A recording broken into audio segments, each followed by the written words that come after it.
আসসালামু আলাইকুম। ইউরোপের ভিসার ক্ষেত্রে আমরা সবচেয়ে বেশি প্রতারিত হই কেন জানেন? প্রতারিত হওয়ার মূল কারণ হচ্ছে আমরা নিজেরাই। আমি নিজেই প্রতারিত হওয়ার জন্য প্রতারকের কাছে চলে যাই। এর একটা ছোট্ট উদাহরণ দিয়ে আপনাদেরকে বলি। এই সোশ্যাল মিডিয়াতে ইউটিউব বলেন, টিকটক বলেন, ফেসবুক বলেন, সব জায়গায় ইউরোপ সম্পর্কে হাজারো মানুষ অনেক ধরনের ইনফরমেশন দিয়ে থাকে। তো এখন এই ইনফরমেশনগুলো দেখে অনেকেই বলে যে, "ভাই আমাকে একটা ভিসা দেন, ভাই আমাকে একটা ওয়ার্ক পারমিট দেন।" হ্যাঁ? আপনি তাকে ফোন নাম্বার দিয়ে দিচ্ছেন, এরপরে আপনি সেখানে মেসেজ লিখতেছেন যে, "ভাই আমাকে একটা ভিসার ব্যবস্থা করে দেন, আমি ইউরোপে যাবো।" দেখেন আপনি কিন্তু মানে আপনার নিজের থেকে আপনি তার কাছে যাচ্ছেন।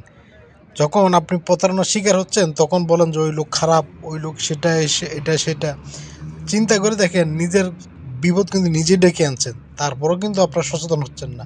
ক্ষতিগ্রস্ত কিন্তু আপনি নিজেই হচ্ছেন। সুতরাং সতর্ক থাকবেন, নইলে ক্ষতিগ্রস্ত হবেন।